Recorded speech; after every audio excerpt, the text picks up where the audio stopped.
अच्छा जी। अच्छा, कल हमने अपनी बात की थी जावा के ओरिएंटेड, या ये जो हमारा जो कोर्स चल रहा है ऑब्जेक्ट ओरिएंटेड प्रोग्रामिंग, इसको हमने ब्रीफली डिस्कस किया था कि हम इसमें क्या-क्या चीज़ें पढ़ेंगे और कैसे-कैसे इन चीज़ों को हम यूटिलाइज़ करेंगे। और कुछ टर्मिनोलॉजीज़ को हमने अंडरस्टैंड करने की कोशिश की थी कि ये टर्म्स इनसे मतलब आपका वास्ता पड़ेगा और इन टर्म्स को कैसे करना है, ये हम through out the course session में चलते रहेंगे।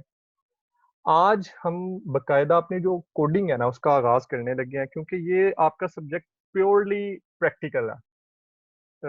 इसमें ऐसा कुछ भी नहीं है कि मैं आपको नोट्स बना के दे दूँ, आप उसको रट्टा मार लो तो आप पास हो जाओगे। पास होने की हद तक तो ठीक है ये चीज़ें, पर आपकी अंडरस्टैंडिंग नहीं बनेगी इन चीज़ों से।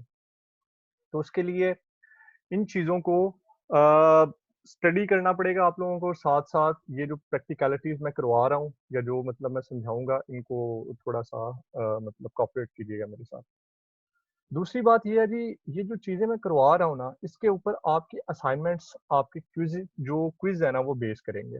अगर आप लोगों ने ये चीज़ें ध्यान से समझी, अगर आपको इनकी समझ आएगी, तो फिर ही आप इस काबिल हो सकेंगे कि आप वो क्विज़ दे सकें या आप वो असाइनमेंट्स जो मैं आपको दूँगा, वो दे सकें।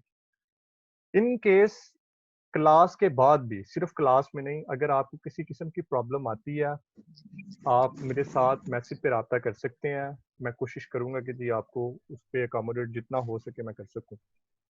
पर एक बात कंसिडरेशन में रखें अपनी, कि आज का लेक्चर जो हो रहा है, उस लेक्चर के 2-3 दिन बाद तक तो मुझे ये चीज़ें शायद मेरे ज़हन में रहें कि मैंने आपको क्या-क्या बताई हैं चीज़ें और कैसे-कैसे मैंने उनको समझाना है। अगर इस आज के पर्टिकुलर लेक्चर की क्यूरी आप मुझे 2 हफ्ते बाद करेंगे, तो मुमकिन है मैं आपको वैसे अकोमोडेट ना कर पाऊँ। तो थोड़ा-सा मतलब इसमें सेंसिबल रहिएगा, और इन चीज़ों को जैसे-जैसे जिस-जिस दिन करवा रहे हैं, उसी-उसी दिन जो है, उनका मतलब रखिएगा सारा निज़ाम। अच्छा, आज हम कोई बहुत ज़्यादा चीज़ें नहीं करने लगे। काफ़ी चीज़ें ऐसी होंगी जो कि आप पहले भी आप इससे फ़ैमिलियराइज़ होंगे, आपको पता होंगी। तो आज जस्ट ये कह लें कि एक स्टार्टअप है, एक हल्का-फुल्का सा मतलब 3 या 4 जो है ना, हम नई एक कमांड सीखेंगे कि आप जो काम सी में करते थे, उस काम को जावा में कैसे करते हैं। जस्ट बेसिक, और इसमें मतलब बड़ी कोई एडवांस लेवल की कोई चीज़ें नहीं है, या ऐसा कोई कांसेप्ट नहीं आएँगे। दूसरा, हम यहाँ पे जो टर्मिनोलॉजीज़ हमने पढ़ी थी, मतलब क्लास एंड ऑब्जेक्ट हमने समझे थे, उनको थोड़ा-सा मैं यहाँ पे एक्सप्लेन करूँगा कि क्लास क्या होती है, ऑब्जेक्ट क्या होते हैं। अब देखिए, जावा जो है ना, जावा लैंग्वेज बनाई गई है सी और सी प्लस प्लस के स्टाइल पे। अगर किसी को नहीं पता, तो उसकी इन्फॉर्मेशन के लिए बता रहा हूँ कि जावा जो ड्राइव हुई है, वो सी से हुई है। सी जो लैंग्वेज है, उस वो मतलब आपको ये कंट्रोल देती है कि आप उसके साथ मज़ीद लैंग्वेजेज़ भी बना सकते हैं। तो जावा बेसिकली सी से ही मतलब निकली है, और सी से ही मतलब बनी है, आगे ड्राइव हुई है। उसके बाद इसमें जो बुनियादी चीज़ है, हमने कल 3 जो है ना इसके मेन पढ़े थे कि जी 3 गोल थे मेन। उनमें से एक गोल इसका ये था कि ये रिलायबल है। रिलायबल से मुराद ये होती है कि इसका कोड, उन्होंने बड़ी पॉसिबिलिटी रखी है कि कम से कम क्रैश हो, इसका कोड क्रैश ना हो। ये उनके जो इसके डेवलपर या इसके जो साइंटिस्ट थे, उनकी कंसिडरेशन थी इस बात पे। अच्छा, अगर रिलायबिलिटी हमने इंक्रीज़ की है, इट मीन्स हमने कुछ ना कुछ, अगर एक चीज़ बढ़ाई है, तो कहीं न कहीं कुछ चीज़ कंप्रोमाइज़ भी हुई है। तो चीज़ क्या है? ये देखें, ये लैंग्वेज बहुत ही कंट्रोल्ड लैंग्वेज है। ये आपको एरर के ऊपर हिलने नहीं देती। अगर आपका माइनर सा भी एरर है, तो ये आपको इतनी फ्लेक्सिबिलिटी नहीं देगी कि जी आप पहले इस एरर को मतलब अभी थोड़ा-सा पोस्टपोन कर लें, आप दूसरी कोडिंग देख लें, ये वो। ऐसी कोई चीज़ जो है इस लैंग्वेज में, मतलब ये स्ट्रिक्ट है इस चीज़ में। ये लैंग्वेज आपको हिलने नहीं देती। दूसरी बात, ये जो आपके सामने ये जो स्क्रीन शेयर हो रही है, इस स्क्रीन में हमने देखा कि जी हमारे पास नेटबीन ओपन है। नेटबीन हमारा कह लें कि जी आईडीई है। IDE stands for integrated development environment. 3 word है। मतलब इसमें आप सारा कोड एडिट भी करेंगे, उस कोड को रन भी करेंगे। आगे एडवांस चैप्टर्स में जाके एडवांस लेवल पे जाके हम जावा की GUI भी बड़ी मतलब बेसिक लेवल की पढ़ेंगे, बहुत मतलब कोई एडवांस लेवल की नहीं पढ़ेंगे। ये आपके इंटरेस्ट पे है, अगर आप लोगों की स्पीड अच्छी हुई तो मुमकिन है हम इस बेसिक से या बिगिनर लेवल से थोड़ा-सा एडवांस लेवल पे चले जाएँगे और एडवांस लेवल पे जाके चीज़ें देखेंगे। बहरहाल मैं अभी यही कंसीडर कर रहा हूँ कि हमारी क्लास के जितने भी नौजवान और नौजवानियाँ हैं सारे जो हैं कि हम साथ-साथ मतलब चलें और सबकी अंडरस्टैंडिंग लेवल वैसी हो जैसी कि उसकी एक्चुअल रूह है। आखिरी बात करने लगा हूँ उसके बाद मैं अपने कोड एडिटर पे आऊँगा। देखिए कोड को मतलब सिर्फ कोड नहीं, प्रोग्रामिंग एक अपने माइंड में एक चीज़ ये मतलब बिठा लें कि जो प्रोग्रामिंग है ना, it is not about just sitting and coding and blah, blah, blah, blah. ये चीज़ें नहीं है प्रोग्रामिंग। प्रोग्रामिंग एक प्रॉब्लम सॉल्विंग मेथड है। ये वो चीज़ है जो आप पूरी लाइफ़ या अपनी लाइफ़ के पूरे साइकिल में अब तक करते आ रहे हैं। आपको मुख्तलिफ प्रॉब्लम्स आती हैं, आप उसके ऊपर अपना ज़हन थोड़ा-सा खर्च करते हैं और आपको उसका सॉल्यूशन मिल जाता है। This is a problem solving approach. तो आप अगर अपनी प्रोग्रामिंग इम्प्रूव करना चाहते हैं, अगर आप अपनी प्रोग्रामिंग को अच्छा करना चाहते हैं, बेहतर करना चाहते हैं, फर्स्ट ऑफ ऑल तो ये उसकी बेसिक्स हैं, फंडामेंटल्स हैं। ये आपकी लाज़मी अच्छी होनी चाहिए, जो कि मैं एश्योरिटी दूँगा कि इंशाल्लाह अगर आप मेरे साथ कोऑपरेट करेंगे तो I won't let you down. मैं हद्दुल इम्कान कोशिश करूँगा कि इस चीज़ को जितना आसान हो सके आपके लिए मैं करूँ। दूसरी बात ये है कि प्रोग्रामिंग की गुड प्रैक्टिस ये है, डू कोड, रीड कोड, आप कोड करें, जैसा भी कर सकते हैं।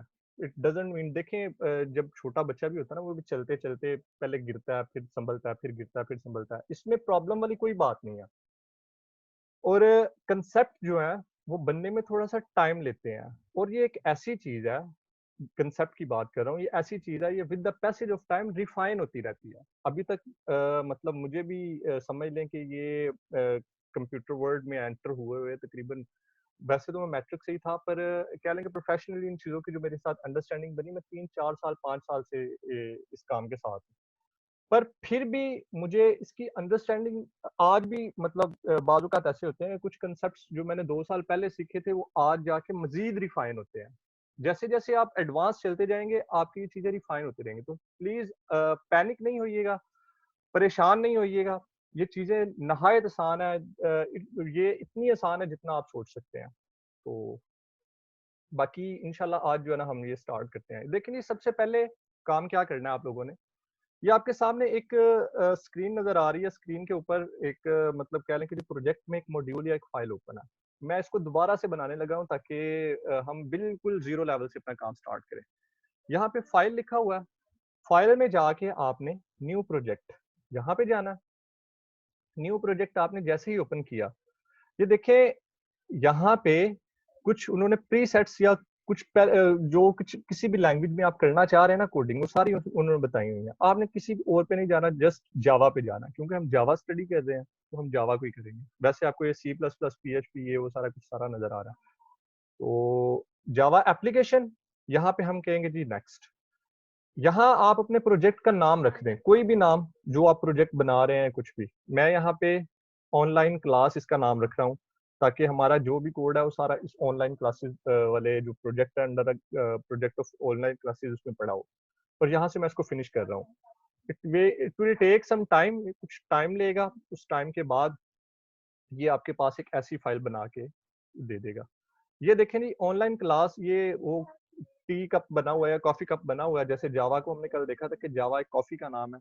तो यहाँ पे इसको एक्सपैंड किया, इसकी हायरार्की ये है, सोर्स पैकेज में जाके ऑनलाइन क्लास का फ़ोल्डर है और वहाँ पे ये आपका मॉड्यूल या ये वो फ़ाइल पड़ी हुई है। कौन-सी फ़ाइल? ये वाली पर्टिकुलरली फ़ाइल।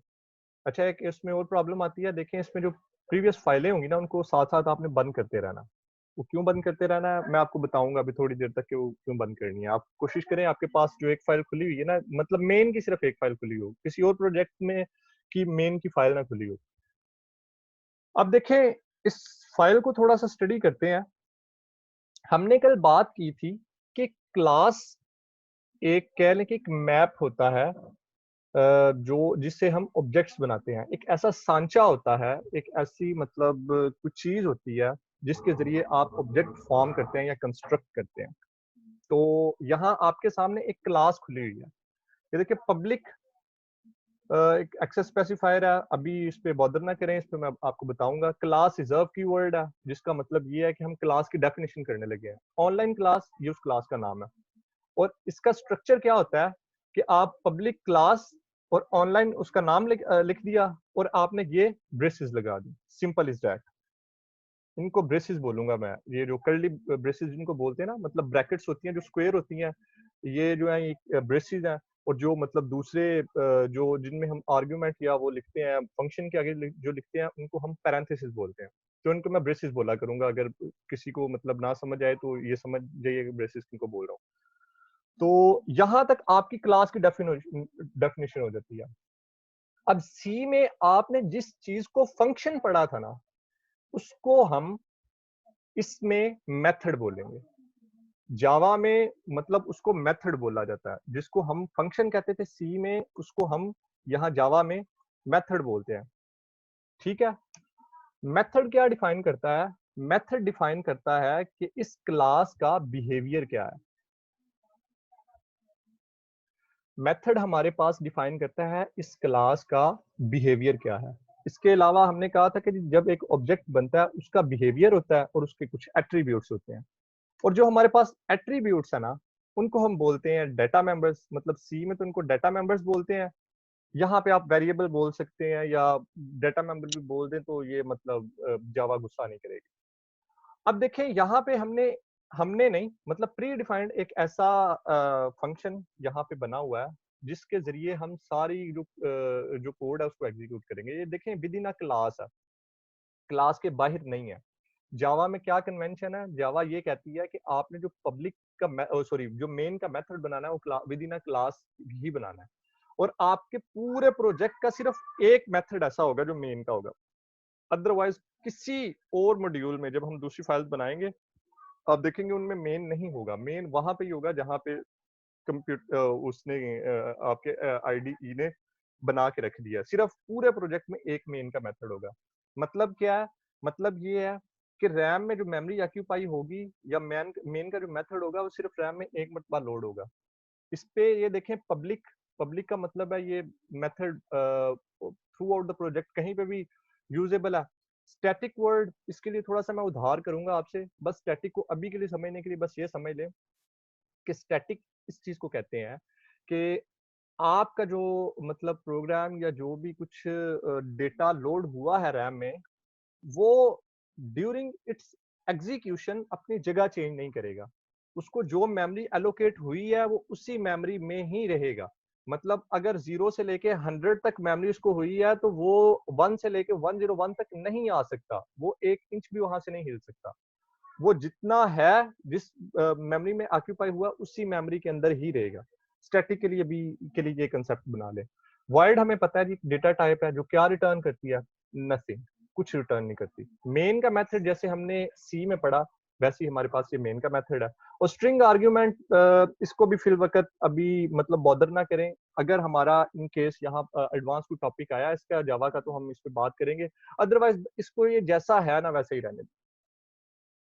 अब देखें यहाँ पे हम सिंपल वही काम करने लगे हैं जो आपने अपने सी में काम किया था। फर्स्ट ऑफ ऑल आपने देखा था कि ये हमारे पास एक लाइन आती है जिसको हम प्रिंट करवाते हैं, यानी प्रिंट एफ होता है। प्रिंट एफ में आप हेलो वर्ल्ड लिख देते हैं या कुछ भी, आप अपना नाम लिख सकते हैं, कुछ भी।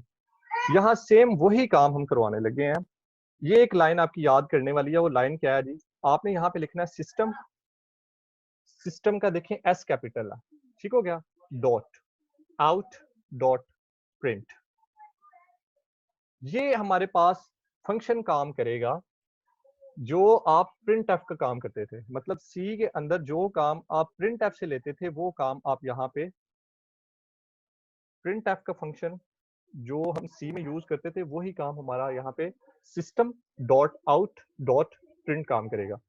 अब देखिएगा जी जरा, मैं यहाँ पे एक स्ट्रिंग पास करने लगा हूँ इसको। उस स्ट्रिंग का क्या नाम है जी? स्ट्रिंग मैं कह रहा हूँ जी वेलकम। वेलकम मैंने कहा और मैं F6 प्रेस करने लगा हूँ। F6 का मतलब ये है कि आप रन कर दो। अगर F6 किसी को याद ना रहे तो यहाँ पे एक बटन प्ले का बना हुआ है, आप इस प्ले के बटन को यहाँ से एग्जीक्यूट करवाएं तो यहाँ पे ये देखें जी, आपके पास वेलकम लिखा हुआ आ गया। ठीक हो गया जी। अब देखें जी, अब जरा मजीद इसको थोड़ा सा मतलब मैं आगे बढ़ाने लगा हूँ कोड को। देखें, यहाँ पे आप अपना नाम लिख सकते हैं, कुछ भी जो भी आप स्ट्रिंग प्रिंट करवाना चाह रहे हो यहाँ पे प्रिंट करवा सकते हैं।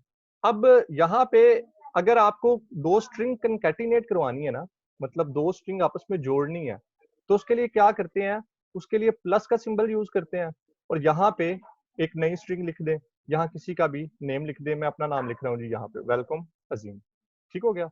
इसको जरा प्रॉपर स्पेसिंग दे देते हैं ताकि हमारे जो वर्ड्स हैं वो थोड़े से मतलब प्रॉपर स्पेस के साथ आए। तो अब मैं इसको रन करूंगा तो ऑब्वियसली हमारे सामने वेलकम अजीम आएगा। अच्छा, इस तरह की एक और लाइन है, उसको हम देखते हैं कि मैंने यहाँ पे क्या लिखा, system dot out dot print, और इसके आगे मैं एलन लिख रहा हूँ। एलन का मतलब है न्यू लाइन। ठीक हो गया जी। इस न्यू लाइन में मैं ऐसा करता हूँ, ये वाला जो अजीम यहाँ पे मैंने लिखा है, यहाँ इसको खत्म करके और यहाँ पे लिख देता हूँ। अब मेरा कोड दो लाइन में आएगा। मैं F6 प्रेस करूंगा, देखें जी, वेलकम अजीम, सॉरी दो लाइन में इसलिए नहीं आया क्योंकि ये जो प्रिंट एलन है उसने अजीम के बाद लाइन दे दिया। मैं यहाँ पे इसको अगर एल एन कर दूं तो अब जरा F6 करूंगा तो फिर देखिए जी हमारे पास ये देखें जी, ऊपर वेलकम लिखा हुआ है, नीचे अजीम लिखा हुआ है। ये बिल्ड सक्सेसफुली, मतलब कंपाइलर बता रहा है कि आपका प्रोग्राम सक्सेसफुली रन हो चुका है। ठीक हो गया जी। अच्छा, अब जरा देखें, मैं इस कोड को कमेंट कर रहा हूँ।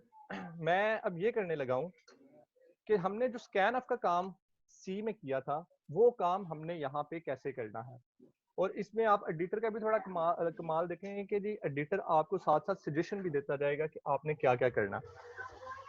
पहली लाइन मैंने आपको बताई कि जी प्रिंट एफ के लिए आपने जो यूज करना है वो करना system dot out dot print. अब दूसरी लाइन में आपको बताने लगा हूँ जी जो आप स्कैन एफ के लिए यूज करते हैं, मतलब जो सी में जो काम स्कैन एफ करता है ना, जावा में वो थोड़ा सा डिफरेंट तरीके से होता है। मैंने आपको पहले बताया था जावा ऐसी लैंग्वेज है जो एरर पे आपको हिलने नहीं देती। वो क्यों नहीं हिलने देती, उसके लिए वो आपसे कुछ डिमांड करती है कि आप कोडिंग स्टाइल ये रखें। मैं जो है ना इस पे आपको जो मतलब मजीद जो है ना प्रोवाइड फैसिलिटी प्रोवाइड करूंगी, जावा ये मतलब क्लेम करती है। अब स्कैनर के लिए देखें, एस मैंने बड़ा लिखा और स्कैनर लिखा यहाँ पे, और यहाँ पे मैंने वेरिएबल का नेम इनपुट लिख लें, इन लिख लें, जो आप लिखना चाह रहे हैं लिख सकते हैं। और यहाँ पे न्यू का एक रिजर्व कीवर्ड है, और उसके बाद स्कैनर लिख के मैंने यहाँ ब्रैकेट को इसको एंड कर दिया।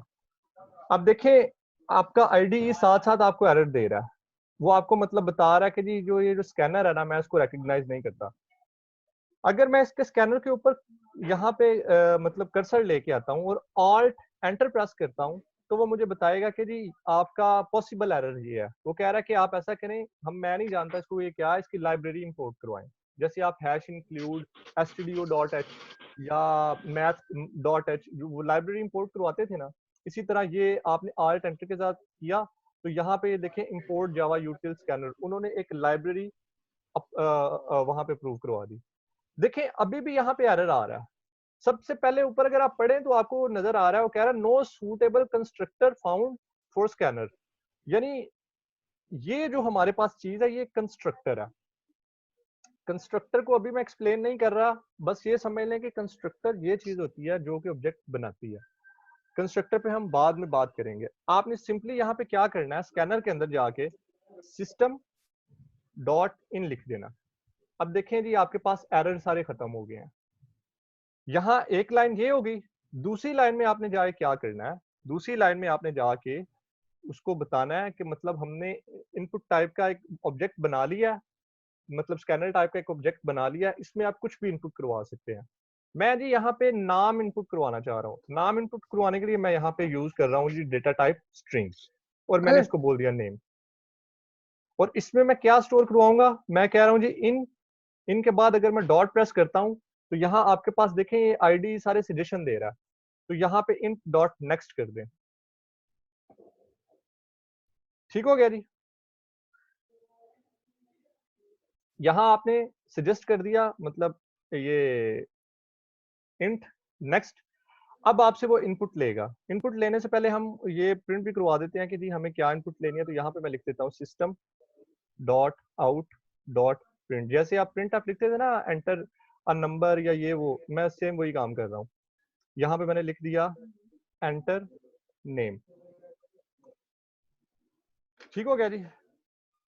अब देखें जी हमारे पास नेम के अंदर एक वैल्यू स्टोर हो जाएगी। मैं उसको क्या करूंगा, मैं उसको यहाँ पे प्रिंट करवा दूंगा। प्रिंट करवाने के लिए मैं यहाँ पे वो जो स्ट्रिंग का वेरिएबल है उसको साथ मैंने लिख दिया। अब जैसे ही मैं इसको रन करता हूँ, अब देखें मेरे पास ये जो कंसोल है उस पे कह रहा है कि जी नेम एंटर करें, क्या आप प्रिंट करवाना चाह रहे हैं। मैं यहाँ पे प्रिंट कर देता हूँ जी अहमद। जैसे मैंने अहमद प्रिंट किया, देखें यहाँ पे लिखा आ गया वेलकम अहमद। अब इसको मैं दोबारा रन करने लगा हूँ। यहाँ पे मतलब मैं प्रिंट एलन कर दूं और इसको दोबारा रन करने लगा हूँ F6। और यहाँ पे जाके मैं नेम चेंज करके देखूंगा कि मेरा मतलब नेम चेंज होके आ रहा है कि नहीं आ रहा। तो अब यहाँ पे मैंने लिख दिया जी अजीम।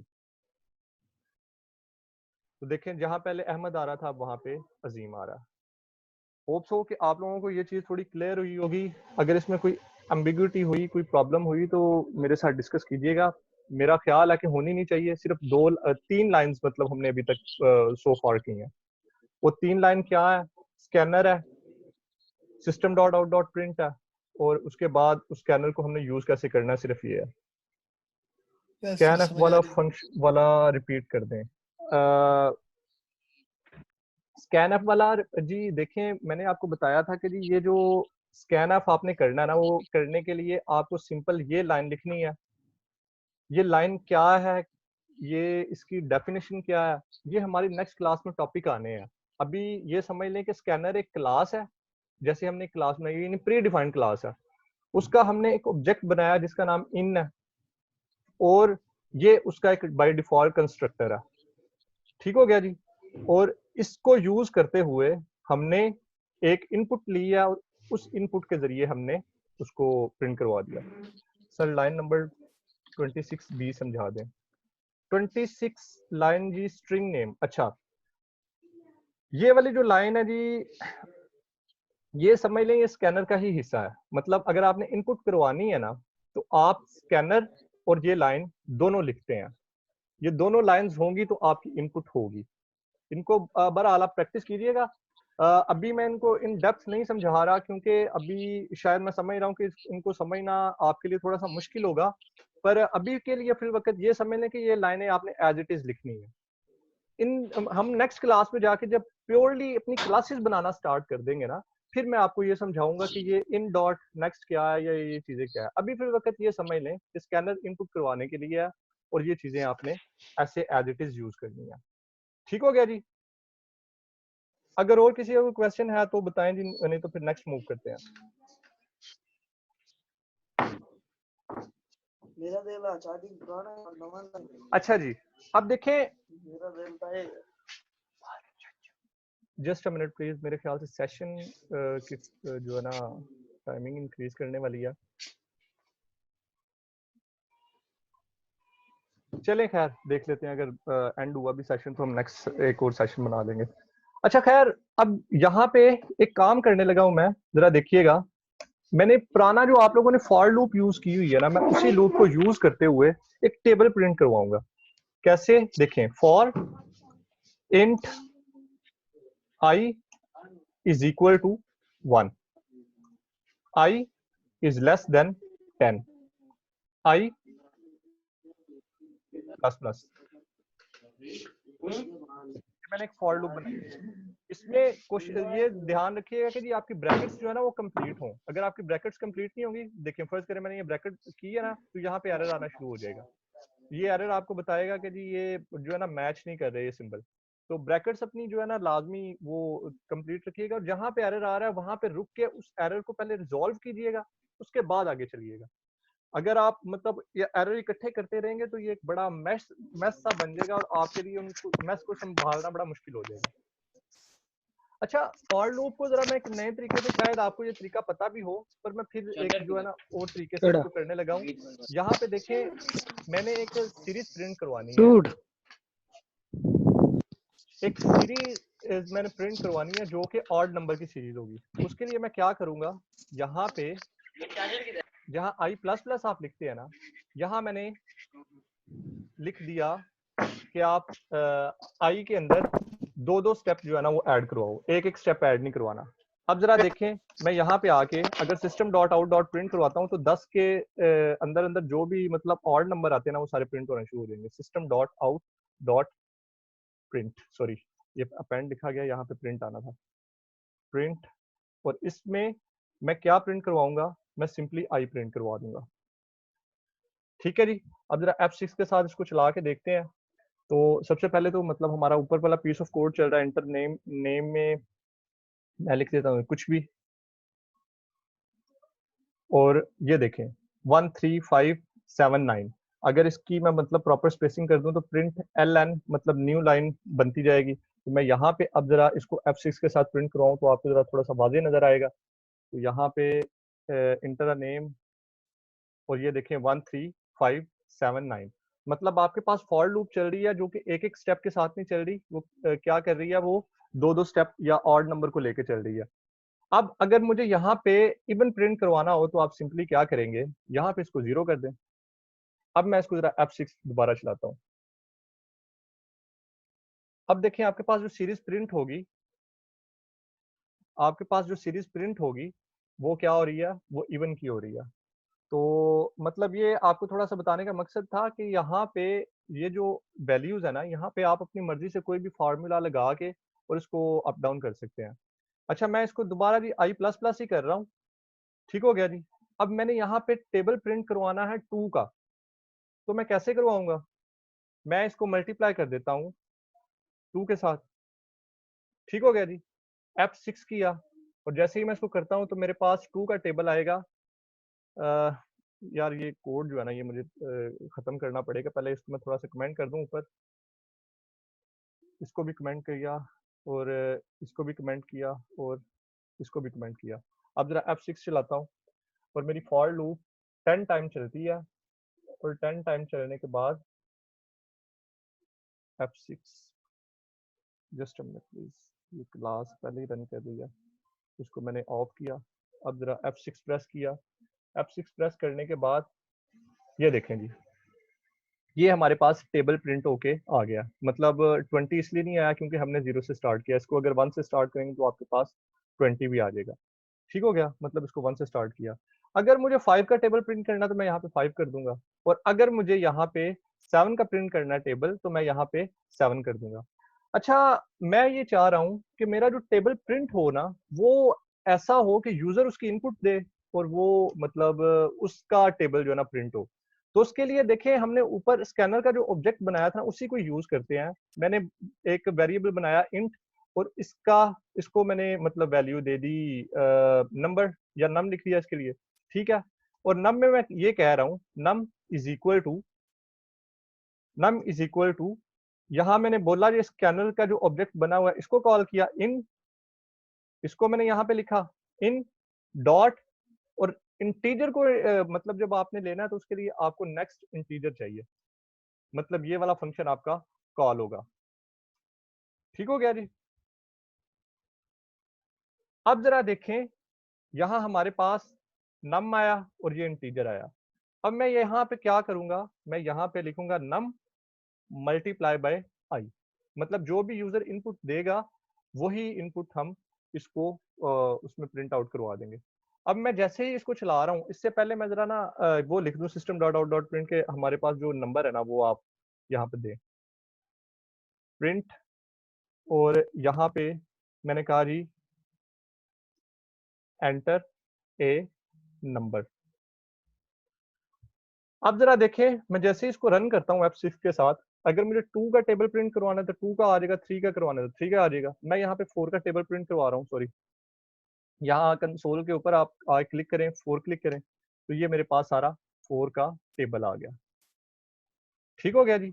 ये मतलब 36 तक इसलिए आ रहा है क्योंकि हमने कहा जी लेस देन 10 मतलब ये 9 टाइम चलेगी। अगर इसको मैं इक्वल टू कर दूं तो ये हमारे पास मतलब वो आउटपुट